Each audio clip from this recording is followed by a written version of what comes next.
All right, let's get right to the heart of this thing. Don't fight it, son. Confess quickly. Strange women lying in ponds, distributing swords is no basis for a system of government. It's evil! Don't touch it!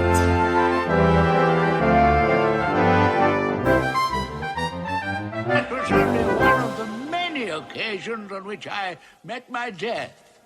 Welcome to Framework. This is John, one of the hosts of Framework, and with me, as always, the other host of Framework, Al. Good afternoon. Hi, I'm Al, the other host of Framework, for whom all dangers are expressly reserved. That's a fun little line, huh? It is. Yeah, uh-huh.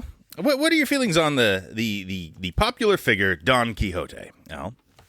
I have never read the novel Don Quixote or had a great deal of interest. I'm familiar through cultural osmosis with, the names of Sancho Panza and Rocinante, his horse even, and fighting windmills and such. Mm-hmm. But no, I don't know. Never jumped out at me, despite being the type of nerd who loves knights and jousting and duels and shit. Don Quixote, I guess, struck me as too much of a comic figure to strike by my Arthurian bent. Yeah, he's definitely a satirical character and very popular in Spain. I have read the book when I was in college. I remember very little about it. It was one of those I'm skimming much of this kind of situations, because it's a repetitive, long book. It's not a very pleasurable read, I got to admit, man. It's not a film, not something I'd recommend in 2026. It's like 800 pages long or something, and it is cynical, which is very surprising, given Interesting Quixote's cultural position and how we understand that character. The novel Don Quixote has massive contempt for Don Quixote. Yeah, we understand Quixote to be a figure of, unbridled enthusiasm. That's and optimism. So yes. To hear that the novel holds that in contempt is kind of surprising, but also I guess fits with why this is such a Terry Gilliam piece of material. Yeah, well, this is the thing. Like, if you look at popular productions and versions of Don Quixote story that have been done, there are not too many, really. There's no definitive Don Quixote film. There is a musical, The Man of La Mancha, which is a very sentimental version of the story, and is sort of probably where a lot of his cultural kind of status and position comes from, just how we understand him. I guess that the Impossible Dream, famous Broadway song, is from that show, and that's sort of the anthem of the piece, and that is about it's about being brave and honorable and chasing the stars, and it's all is the that stuff where that Master of the House comes from too? No, that's Les Miserables. Okay. But that's the similar vibe, honestly. It's a lot of songs like that in La Mancha. I think there was some time when I was a teenager when those were the two big shows that were floating around. It's probably Phantom and Les Mis, not Man of La Mancha is from the 60s, I think. But maybe they did a touring show that came through Wichita, Kansas, perhaps. It's very likely, yes. And my mom had a cast recording of it, I think. Oh, anyway, here, what my actual relationship to Don Quixote was a couple years back. I saw a Don Quixote inspired ballet. Oh, okay. Mm-hmm.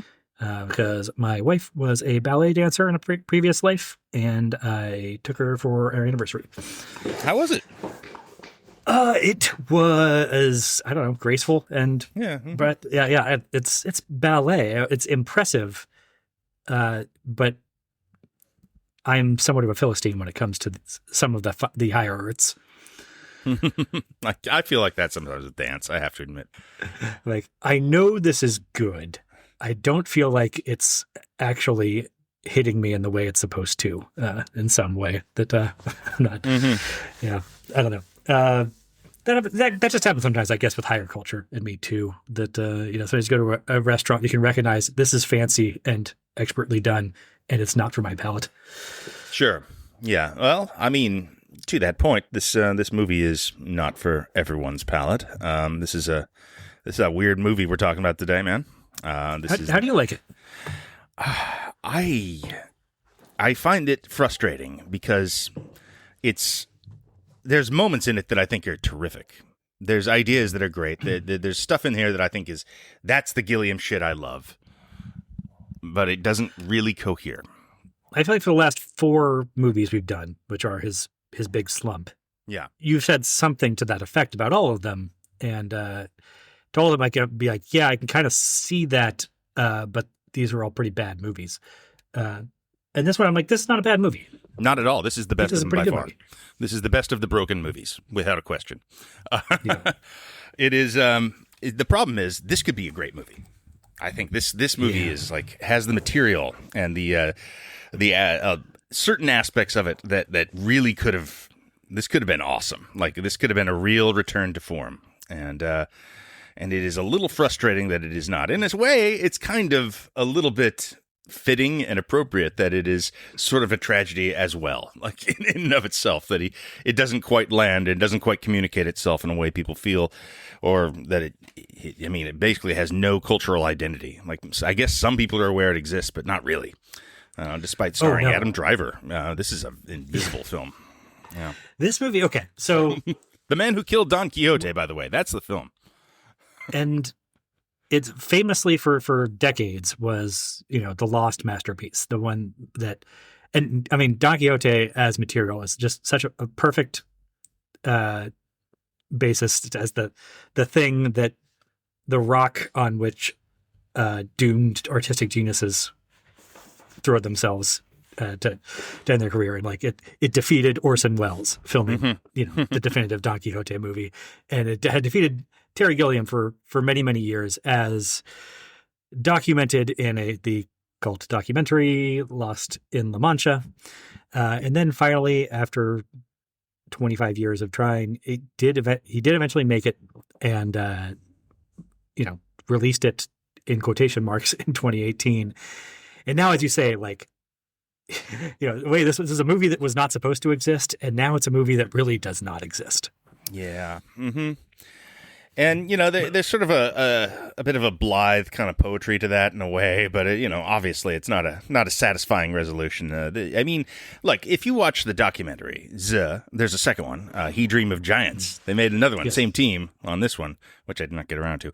But, I mean, there's a myth-making about him, and, I get the sense watching it that Gilliam kind of, lives within a world a little bit that conforms to his worldview. And I think this is probably not an uncommon thing for directors.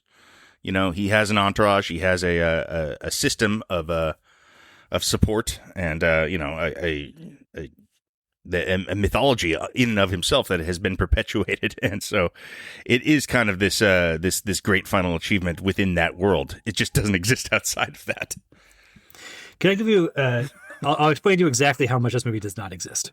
Yeah. So I found this movie for free on demand on my smart TV. Yeah. I don't even know what service. I've never seen it before. I will never click on that icon again. It's free on Prime, man. I'm going to read you Amazon Prime wanted me to pay like $4.99 to rent it. Oh, no. I think I saw it for free. Maybe I have it. Maybe, I don't know. Who knows? And that it could be that my Alexa spied on me and found out that somehow determined that I was more likely to pay $3.99 for it than you were. So they kicked me down to a different tier. What a good time. Totally possible. Yeah. Okay. But I want to read you the list of movies I had to scroll past in the search results, with the search results for the words Don Quixote. Okay. So sure. Yeah. I'm trying to find the Man Who Killed Don Quixote. Put in Don Quixote. First of all, it offers to show me Dracula, A Love Tale. Okay. That's from this year. Don't know what that is. Coco, the animated film. The Good, the Bad, and the Ugly. The Revenant. And it's like, but okay, surely you meant The Count of Monte Cristo, right? This new 3-hour version from 2024 we have, which exists, I guess. How about Monte Cristo from 2002 with Luis Guzman? He's fun, right? Mm-hmm. It's like, okay, fine, you don't want that. So you just keep scrolling. How about Monty Python and the Holy Grail? So you know I'm looking for Terry Gilliam's thing, is what you're telling me now. But you're still going to make me scroll past The Man in the Iron Mask. That says, surely you'd rather watch The Mask of Zorro or the animated Rotel to Rado movie? That's what. How about Aguirre, The Wrath of God? Like, Jeez. that's some auteur shit if that's what you're after, you sicko. No, fine. Okay, how about the sequel to Mask of Zorro, Legend of Zorro? Then Violent Furious says, okay, lasting final offer. I'll give you the Decameron. Legendary Italian director Pier Paolo Pasolini. He delivers 9 exuberant and ribald tales based on Boccaccino's 14th century classic. No? You actually want to watch Terry Gilliam's famously cursed life's work, starring the internet's boyfriend Adam Driver and the internet's gruff stepdad Stellan Skarsgård, that actually has the word Don Quixote in the title. Fine, I'll give that to you 22nd on the list. Yeah. That's how much this movie, even in the miracle that it does exist, that's how much it still does not exist. Yeah, I think Zero Theorem has more cultural identity than this, man. I think Tideland does. This is like most people unaware this exists at all, I'm sure, you know? I mean, there's more people that are aware of the Lost in La Mancha documentary and aware that of the first production failing than there are aware that there was a second production that completed, I would guess. Lost in La Mancha is like a bigger and more present movie on like an order of several magnitudes than this, I would have to say. Which is crazy because this movie is like really big. This is like a movie that has like quite a bit going on in it. It is it's quite elaborate. It's like we talk about production design. This is some of the best, honestly. There's some incredible looking sets and locations. It looks amazing. Yeah, this is a really good looking film. And I mean, we could go so deep into the production woes or whatever. Apparently this, even the version that completed did have some budget cutting going on with it. Yes. You would never know that. It looks incredible. Well, I think that is a big part of what the problem with the movie is the budget problems. I have a theory on this. I have a theory on Okay. what happened here. And that is, it goes into, I will get right into it.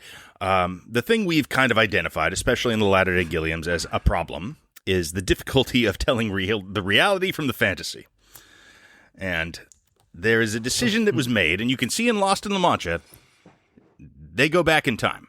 They go back and they are spending time in Medieval. Well, not quite medieval. 1600. Like the history of Spain, the Spanish countryside in the past, and they are spending the movie there.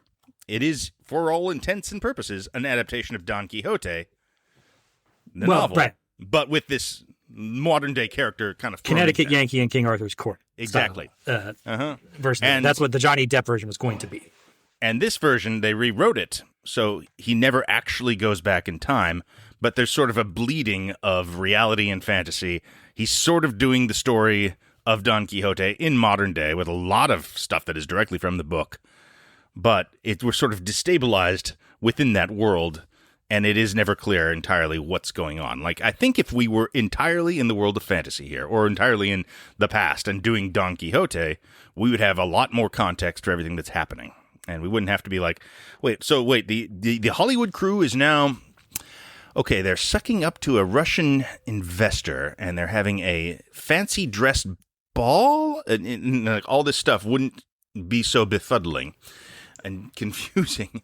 But, okay, this surprises me. Mm-hmm. You're hijacking my complaint from the last several movies. I am indeed. Yes. But I mean, is that hijacking because I'm jumping off that complaint? I actually, Weird. I would just cite this as a strength of the movie. It's like, the relationship between the fantasy and the real world element that I've been complaining about so much. This movie, I think, solves that because you're right. It's not clear sort of where one ends and the other begins, but blurring those lines and playing with those contrasts is the entire point of the movie. And having those borders be porous is so deliberate here.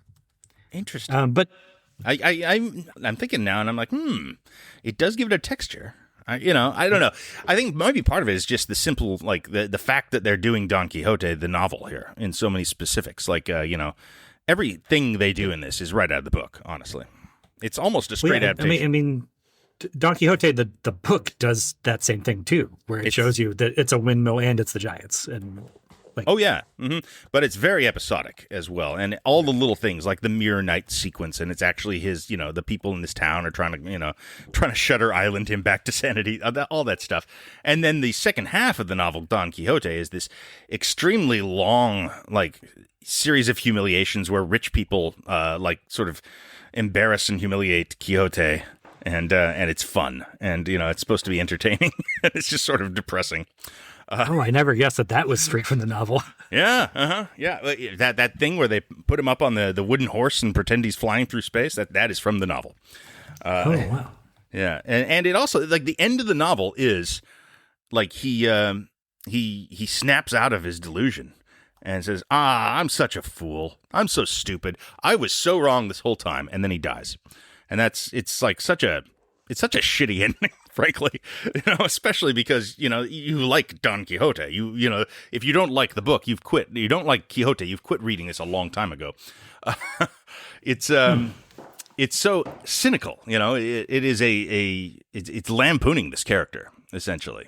And that's fascinating, I think, that Gilliam has taken that on, that maintains, because he's not cynical about the character per se. Like, obviously he has a connection to Quixote. This is very much his bread and butter, this kind of character. Yeah. But he still maintains that part of the book. I'm kind of two minds about the thing, about whether the time travel or the bleeding between reality and fantasy is a better approach to it. Because on the one hand, I think the version we get here is more elegant and difficult as a narrative construction, and it impresses me more if I were just reading it as a screenplay. Even if it's like, it gets into some of the blatantly meta territory that I like to bitch about a lot of the time. It's still sort of doing the completely sort of dual narratives of what Don Quixote's fantasy of things are, and then who these people are in Toby's real world, and how those things overlap and bleed into each other. That is difficult and requires a lot of craftsmanship to it that I can't appreciate. On the other hand, doing the time travel thing would have provided this movie with some more separation from the Fisher King, which it feels like it's retreading to a huge degree. Weirdly, yeah, it's a lot like the Fisher King. Yeah, it maybe the time travel version even makes it feel more of a piece with Time Bandits or Baron Munchausen. I think it where would. The protagonists in those kind of pulled into a completely different kind of storybook world, rather than just having these psychotic breaks that don't necessarily pull them out of the real world, which is what Fisher King is doing and what this movie is doing. This is my thing. I kind of believe the movie would be just a lot more accessible if it were straight up just doing Quixote, Connecticut Yankee and King Arthur's Court style. I think you might even be able to make this a profitable film that people enjoy and would go see and release. Like that. Who's the fantasist now? No. Like you release this in 2002. It's a fantasy adventure starring Johnny Depp, and I can see people turning out for it. And there would be set pieces. There would be giants and monsters, and it would. I mean, granted, Munchausen itself is a massive failure financially, right. But it would be of a piece with that kind of film, I think. That's the thing. This is, I agree. I like this movie, but it hurts a little because I feel like it's so close to being its most successful version. Here's another thing that we could not have gotten from the Johnny Depp version 2002, but one thing that both the delays to make this movie made and the change to the story structure there allow for is Gilliam to use the Angelica character to work out his feelings about the whole Sarah Polly situation that came up in the interim. That's not wrong. And that is that's some of the most interesting stuff in the movie. And the other thing that I guess I think Gilliam has suffered more than any other director we have covered from this format of watching all of his stuff in a row. But that stuff with the Sarah Polly stuff and how Adam Driver is revisiting sort of this student film that he thought he and all of his buddies pulling together to make something great and scrappy, and then to find out it kind of ruined a bunch of people's lives. I like all that, after the fact. I do enjoy that. Yeah. And that stuff's tailor-made for this podcast format, but it probably would sail right past me in a scenario where I just came across this on HBO on a random Thursday night without having watched all the other Gilliams in the lead up to this. I have to agree that is a sort of a continuity thing that does, and it is also like improved by the new structuring of the narrative. I would say, like it gets to focus more on that and sort of the sort, I guess, toxic. I hate using that word; it's loaded, but like the toxic influence of films themselves. It becomes a thing in this movie that is interesting, it's a little intriguing. Like there's I mean, essentially, Adam Driver is on an accountability mission here. Like, he's the bill coming due from past behavior, and yeah, the lives ruined in his wake as a kid making this movie, which seemed innocent and cool.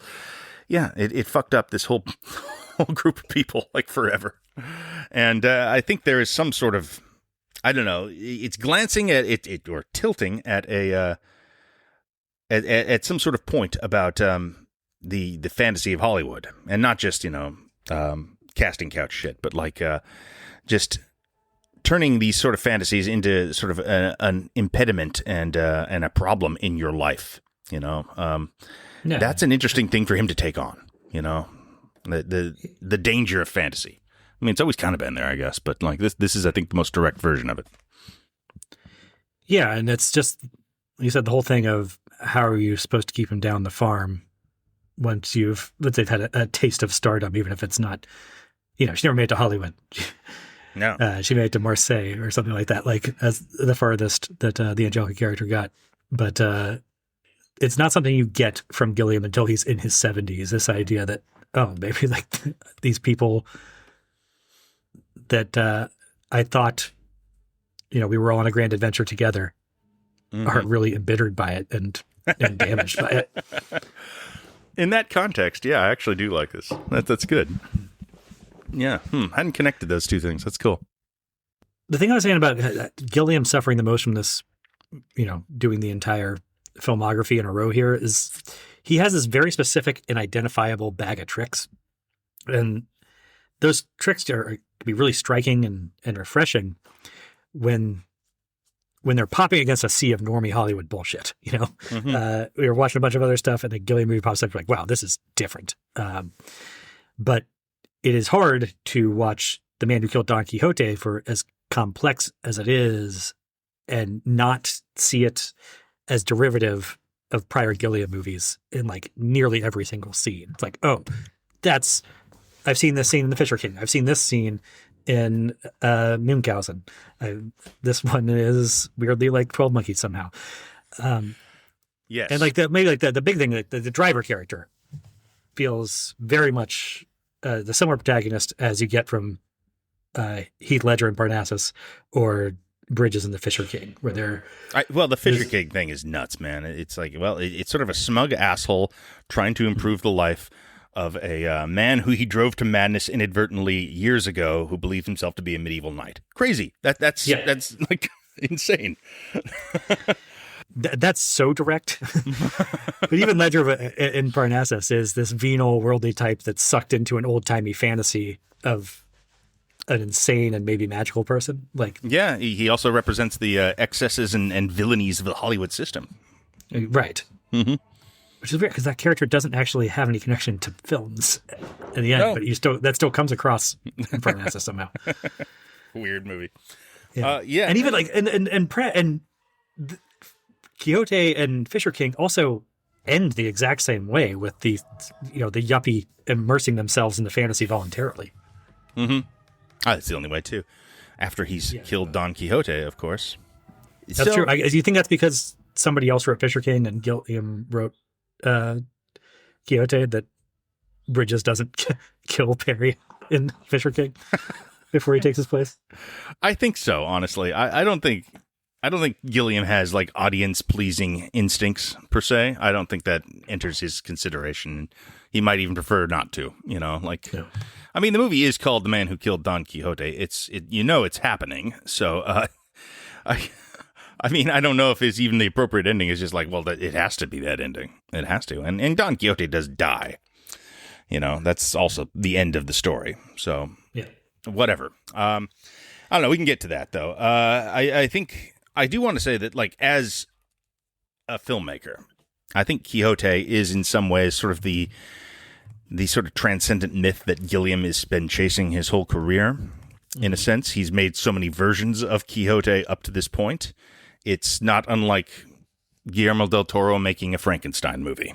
It's sort of like, well, you've been saying this for 20 years already. Yeah. So on the one hand, it seems like a perfect career capper to do the thing you've been working on all the time. But on the other hand, you now have decades worth of work where you've said everything you could be saying in any given scene of that thing now.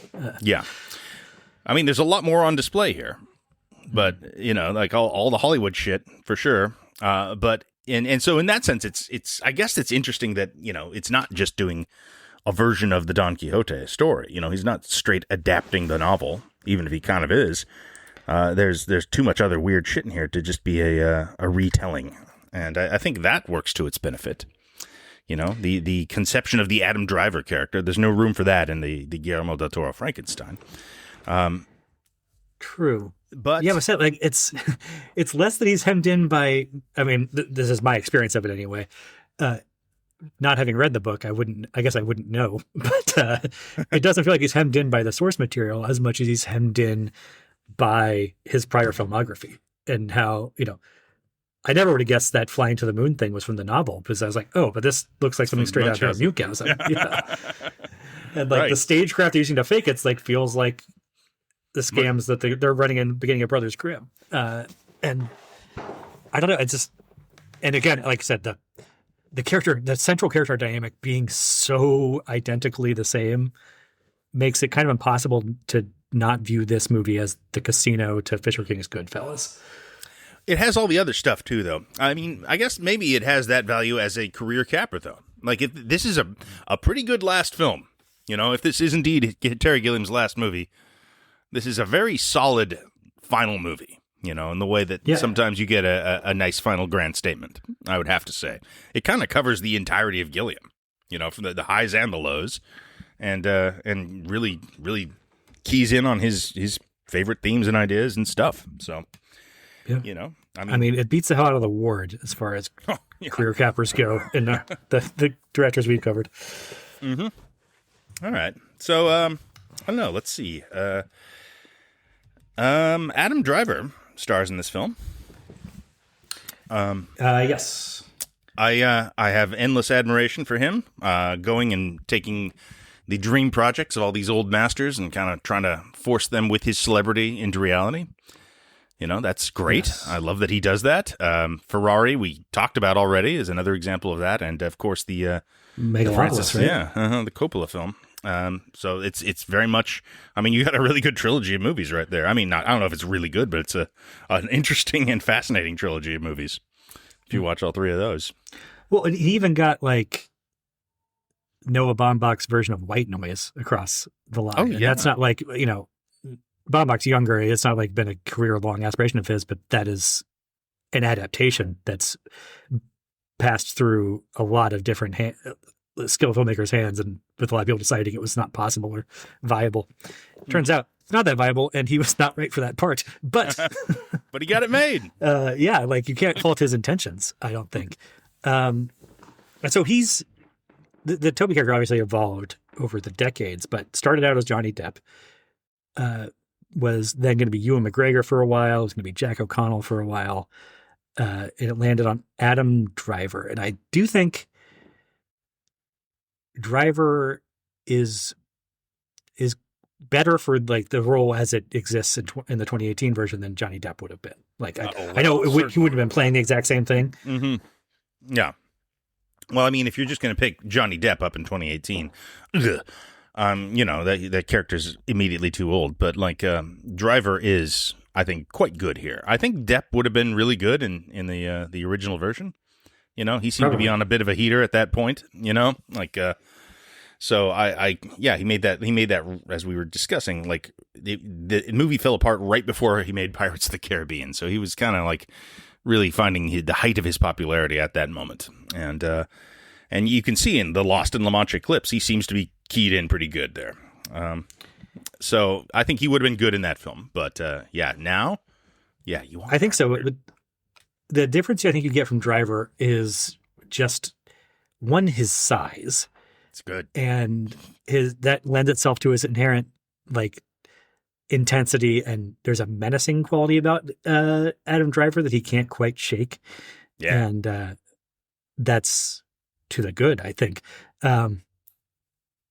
So his range as an actor is so much about different modulations of rage and anger in a way that Depp is not exactly. He, as a person, may be significantly more hateful than Adam Driver is for all I know. Seems to be, but yeah. But on screen, he comes across as his anger comes across as goofiness.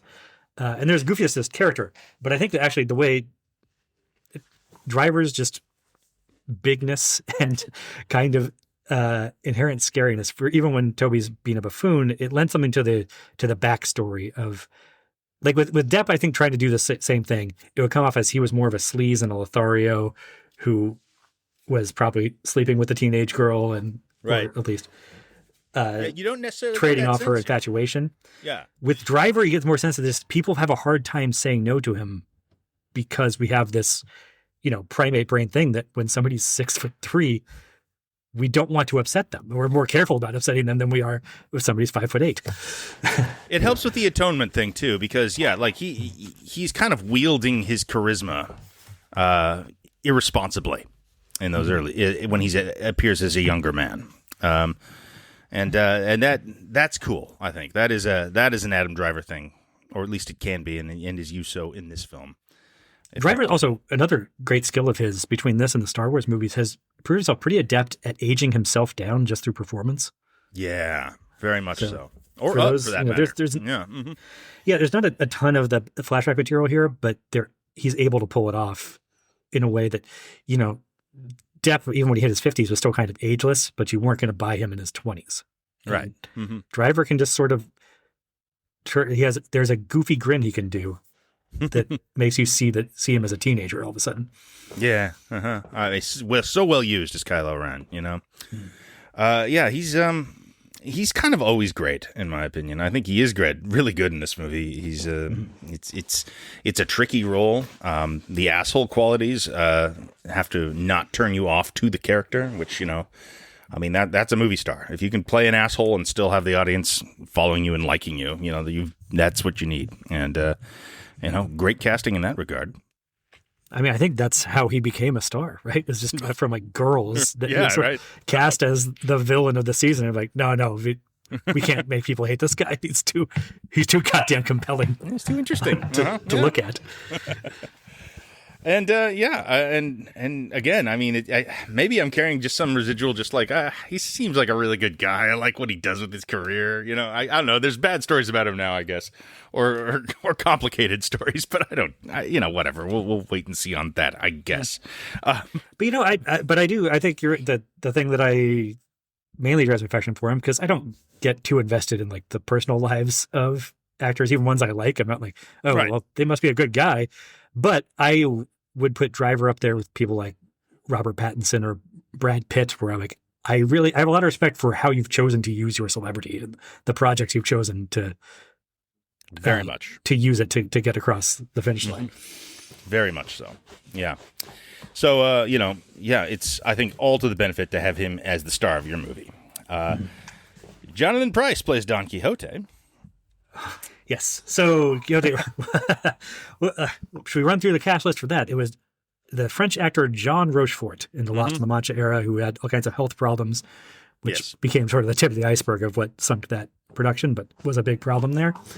And then who else? There was... Duvall was interesting. Robert Duvall was attached for a while. Yeah. That is hard for me to envision. And William Hurt. No, not William Hurt. John Hurt. Yeah, film's dedicated to John Hurt too. I think he was in and then he died, I believe is the deal. Is that right? Well, I mean, he did die eventually. Well, but no, he was in, then he got diagnosed with some form of cancer and had to drop out. And then I don't think he died until after this version released eventually. But fair enough.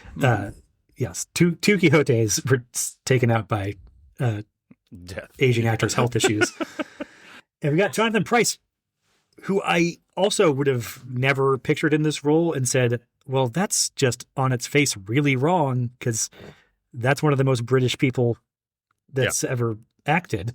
And this is a famously and notably Spanish character. So I don't know. At some point in the early going, there was at least one producer that really wanted Sean Connery for Quixote, which I found to be interesting. hilarious. I imagine that's just also the guy who produced Highlander, and he just had a very specific fetish about wanting to hear Sean Connery attempt a Spanish accent. That's funny. Yeah. My Sancho. I can't imagine. So God, I would love just a full soundboard, just him, Sean Connery doing 40 different readings of the name Sancho. I am Don Quixote de la Mancha. Yeah, I can't even begin to. That's a difficult impersonation. Don Quixote. Okay, I mean, I like Pryce in this a lot actually, and I think it's. No. I could not see that casting at all. He's incredible. Yeah, he's really great. It's a fantastic performance. And I think it's so lovely that it's him, honestly, because of his his history with Gilliam. It feels appropriate. Exactly. You know, like yeah. It's cool to see him do this, you know, after having been in so many of these films. It's kind of like comes home to deliver, you know, a really one of the best performances that I've seen from Jonathan Pryce, I would say, in this role. I think he's lovely in this. And I would too. He's doing the Spanish accent. Somehow it does not come off as cartoonishly. I mean, you know, he's a comic figure. It's right, kind of exactly. cartoonish, but and that's the thing. I guess why it doesn't have to be a perfect, I don't know, Spaniard face performance or whatever, because it is ultimately somebody who's a crazy person. Even the character is supposed to be born and bred Spanish. He's also doing an impersonation of their idea of a literary figure from. So like he's performing a performance, so there's some room to fudge if it's not, you know, couldn't fool the locals. But it's just a wonderful like comic performance, and there's emotionality to it at the appropriate times. It's engaging. It's gregarious. It's funny.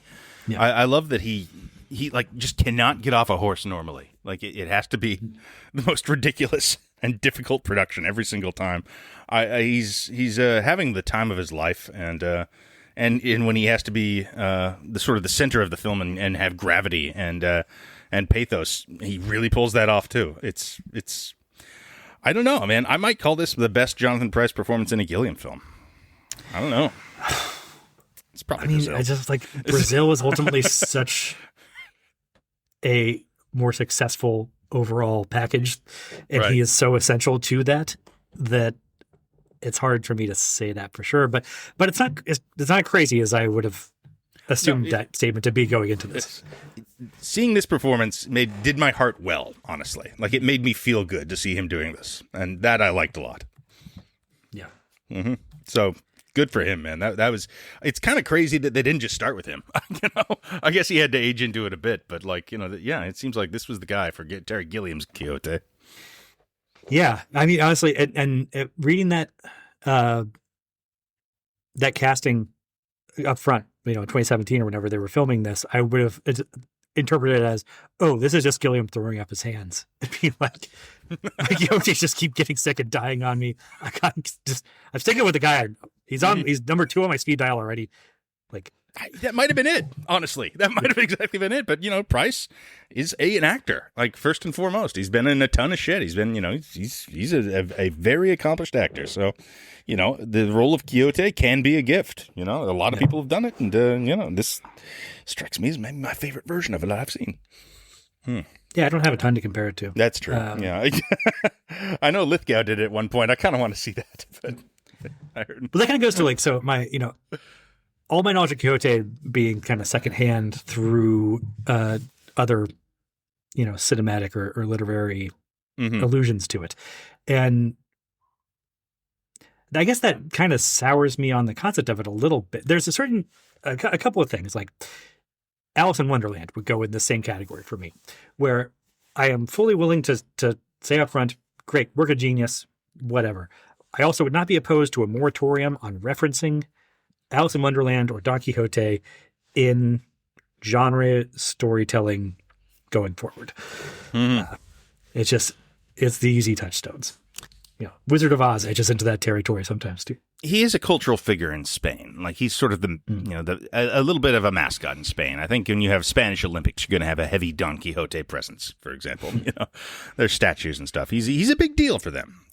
So that is a thing. And it does speak to a specific kind of thing, very Terry Gilliam stuff, dreams and madness and fantasy, and it's how it contrasts with reality. That's all very specific stuff. I mean, my moratorium on referencing this would not, in genre stuff, would not forbid Terry Gilliam from making his Don Quixote movie, because this, again, this is as Gilliam coded as any material could get.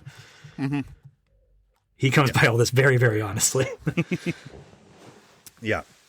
And so you got these performances, and you got all this stuff going on with the fading reality and things like that. The movie part of this, the film within a film, it's a commercial. It's not entirely clear what the hell's going on. Themed commercial. Yeah. What is Stellan Skarsgård's project here? Why is this taking so long? All this stuff. It's a little muddy, and this is where it gets confusing for me. Is like, well, what is literally happening here? If we're kind of doing that bleeding between reality and fantasy thing, but like, it's mostly just reality here. I'm as concerned about that in this one as I have been in all the others, because. I mean, it is about madness. It is about madness. It's Don Quixote. Yeah. Yeah, and it's about struggling to maintain the line between, the fourth wall between the project that he's trying to put on the screen and then what's going on right behind the camera lens. I do think disastrous film shoot does become a theme of the story in the rewrite. It's got to be, right? I mean, based on what happened, based on, you think anyone who watches this is aware of the story? They got to be, right? I mean, probably not everyone, but like the vast majority of this audience knows that he's been trying to make the film for 25 years. Yeah. I mean, it's easy to say vast majority because the audience, we're talking about 100 people. It's only, but you know what else what stinks about this? This being, it got such a small release, and it's now those 100 people are almost all going to have experienced it as a streaming movie. And I think this movie suffers kind of horribly for being a streaming movie. I would love to see this in a theater.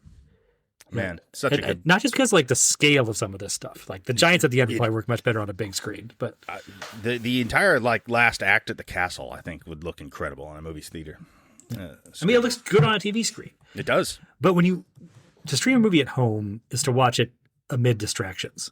Yeah. And so much of the storytelling here is dependent on visual connections and details, and needing to be able to recognize the face on the Spanish cop you saw for one scene when he shows up later in an Inquisition uniform. Right. Like, oh, that person is now like, and when he fights the mirrored knight or whatever, and it pops up, we have to recognize this guy's face. You've seen him, and recognizing the exact sort of parallels and bleed over between, this person is now dressed like this in the party. And it's just so much harder to maintain that level of staring at the screen without looking away when you're at home with all your devices surrounding you, the way that we all are these days. And I mean, it's a sad state of modern affairs, yada, yada. But also just, man, it would have helped me even to be locked in a dark room with nowhere else to look. Yeah. And again, it's such a good looking movie. There's some CGI in here. Not much. Like surprisingly little, actually. Like it's almost all practical stuff. It's almost all performers on screen, light hitting them. All that stuff is going on here. And, there's circus acts, there's the stilts and all sorts of crazy bonfires and masks and Spanish villas. And things to look at. It really makes good use of its location shooting. Like the whole film feels really, really just inflected with the Spanish countryside that they shot it in. You know, even like the trash piles, you know, and sort of quarries full of garbage and things like that are distinct, and you're just not used to seeing this stuff on screen. And the 21st century windmills. Yeah. You know, the big white metal aerodynamic things that don't look at all like the ones that Don Quixote would have been tilting at. But it's, yes, it does. It has a feel to it. Like the location stuff, absolutely worth it. I mean, absolutely not worth it in terms of what it costs the investors of this movie, I suppose. But it adds a lot on screen. Yeah. Mm-hmm. Really does. Yeah.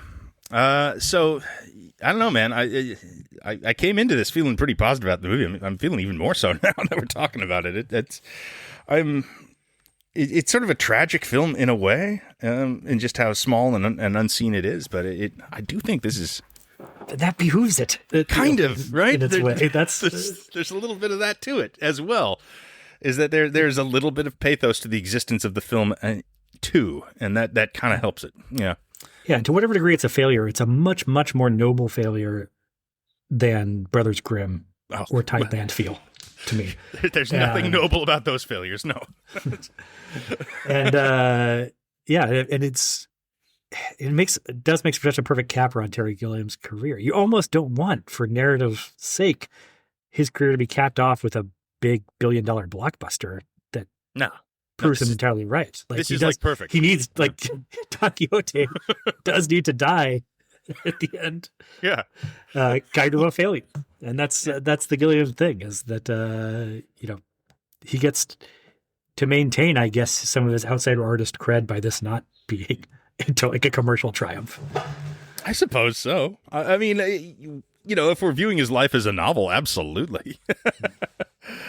It's and I guess that, why not, right? Why not? I mean, that is the context in which even the way we're, kind of approaching it. I mean, I don't know what we're doing if we're not trying to impose some sort of narrative onto these people's careers. Yeah.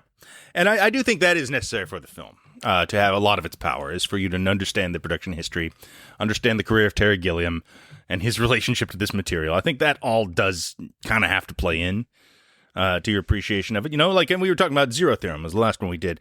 That's a movie that is kind of hurt by being part of the Terry Gilliam narrative. This is the opposite. There are a few films I've seen that are maybe benefited more from their outside narrative than this. Well, I said it works both ways for me because the narrative of Terry Gilliam's career, yes. Watching his filmography right before it, no, because it puts this in such direct contrast to The Fisher King, and I'm just feeling I've seen this scene before. I've seen it recently, and that hurt it for me.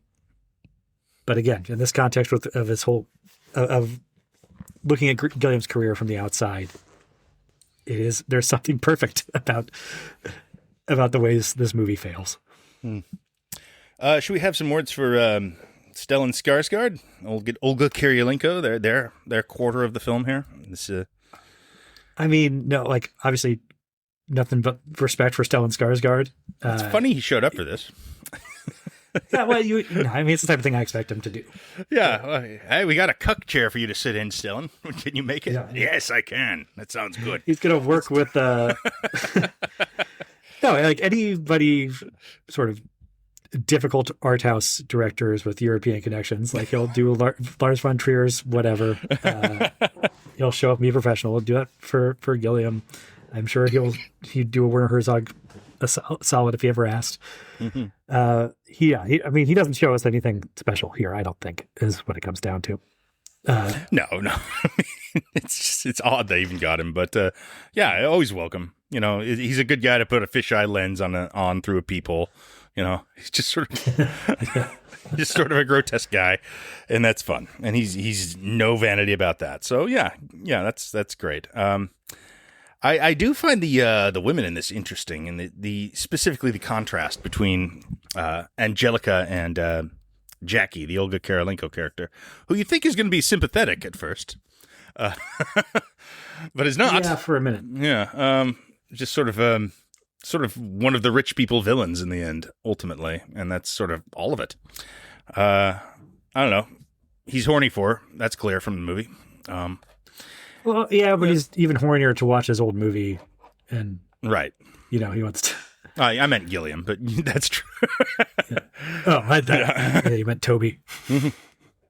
Toby is moderately horny, but not very. Yeah. But yeah, again, like his thing with Angelica, I do like there's this is where it gets weird, like the way I think that, like you said, the Sarah Pauliness of this is kind of notable and also part of the narrative, that we are tracking here. I don't think that would occur if we hadn't maybe, talked about this recently. Right. But it does seem like we're playing with some interesting ideas here, and there is sort of a virgin and a whore dichotomy between these two characters that is unmistakable. Yeah, except that the virgin side of that dichotomy is explicitly an escort. Yes, ultimately, but like he treats her like like the fair maiden Dulcinea, like that's his thing, and in reality is in the. Is contrasting that, and the weird escort fetish shit that's going on is like more extreme than you imagine it will be. Kind of rubbing your face in it, or rubbing her face in it, literally, as it were. Literally, yeah, at one point. And I wonder how much of that is like thematic on the part of his intentions, and how much is sort of because this is a weirdly structured episodic movie. They don't have a lot of time to introduce the quote unquote main villain at the end. No. So they have to really establish his shittiness in the space of one scene. I suppose they do succeed at that, but they do. Yeah, it's very odd. I do think that there's a messiness to the structure, and there's a messiness to Don Quixote as well. It's not necessarily the most tight narrative. As presented, it's episodic and it's strange, and it has discordant notes, and these characters kind of show up out of nowhere, and they're loathsome, and the book doesn't realize it. So I guess it's all kind of communicating that fairly well. I mean, it understands they're loathsome, that's for sure. Yeah. I don't know. There's a messiness to this. I think just should be mentioned, I guess. No, there is, and I think it's one of the more interesting things about the movie to me. Actually, is sort of Gilliam struggling with how to present that character in a way that is empathetic to the responsibility that Toby has for harming her life without making a completely patronizing thing where now he has to saving her is up to him. And well, he sees she that. is a damsel in distress. That's what he thinks. Yeah. Yeah. Uh-huh. And that he's giving her more respect by having her like, I made my choices. I don't need you to save me, type of thing. But then she turns around and like in the same scene and goes, but do you even have the balls to save me if you were to try? No, I don't think so. And yeah, this is a good. That's kind of important to push the character where he needs to get reach the conclusion we have to get to, which is him taking on the Don Quixote and mantle himself. I think I'm liking this even more as we talk about it. Yeah. It's kind of good.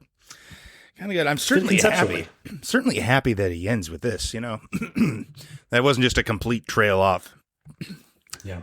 Like that we have one last one here that I can kind of point at and, say it's maybe not one of the best Terry Gilliams. It's not going to be a classic, but it certainly is solidly him and entertaining and interesting, and has a lot of the things I associate with Terry Gilliam are present here. It's worth it. I really like Jonathan Pryce. I think, and the movie looks amazing, and it has all of his pet themes and ideas, and it feels like the work of an old man. Yeah, I'm coming out of this liking it even more than I said I was. Yeah. Yeah. No, I think it's worth watching for movie folks. Yeah. And I don't think you need to go through the entire filmography to do it either. Like, if you say give it at least a month between this and the Fisher King. It is crazy how Fisher King it is, right? That's not even what I expected. Although I should have, because Fisher King is doing Quixote stuff. It absolutely is. Mm-hmm. I mean, the medieval knight element of the person's psychotic break is so direct. It's the exact same character dynamic. It's not one that pops up in one Oscar movie every year. It's so specific. How would Williams has been as Quixote had he lived?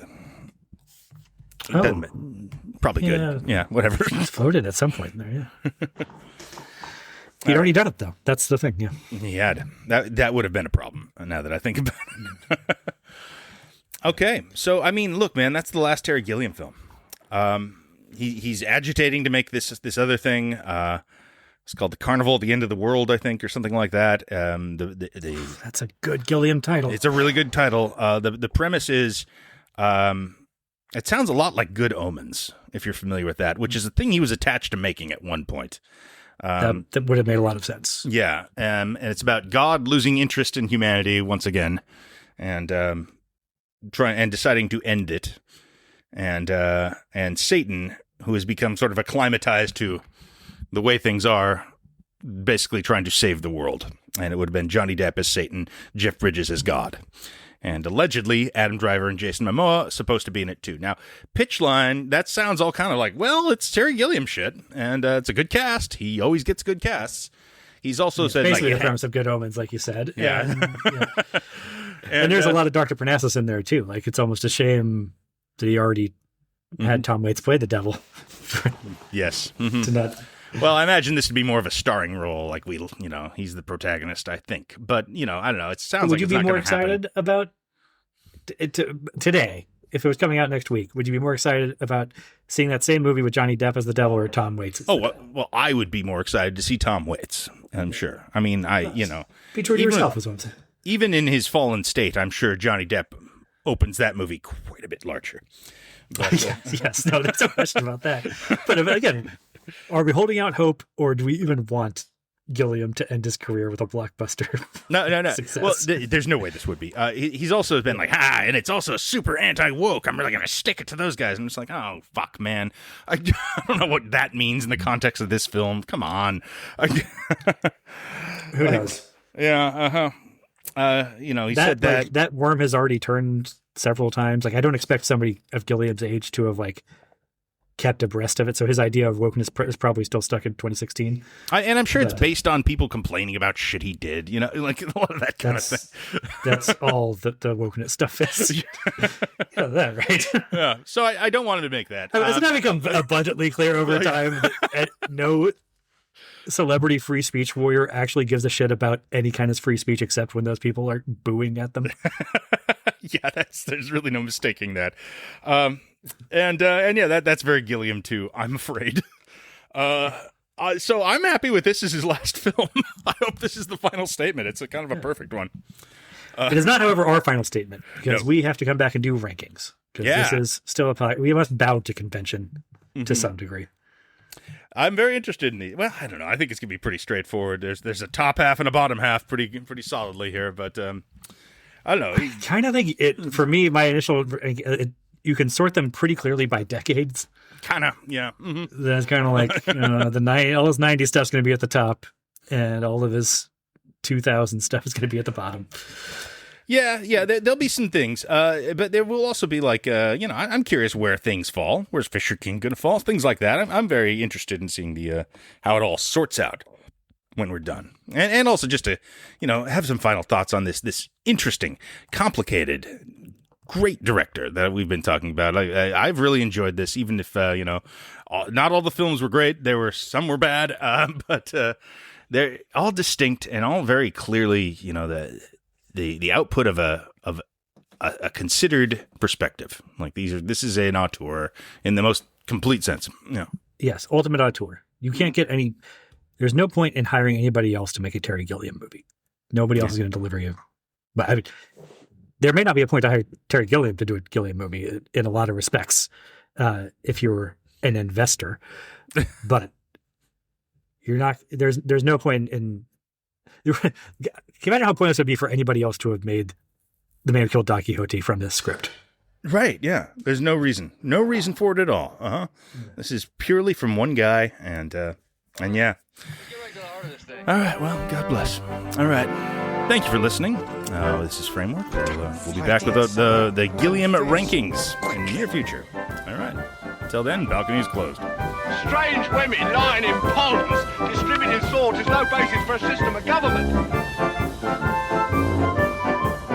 It's evil! Don't touch it!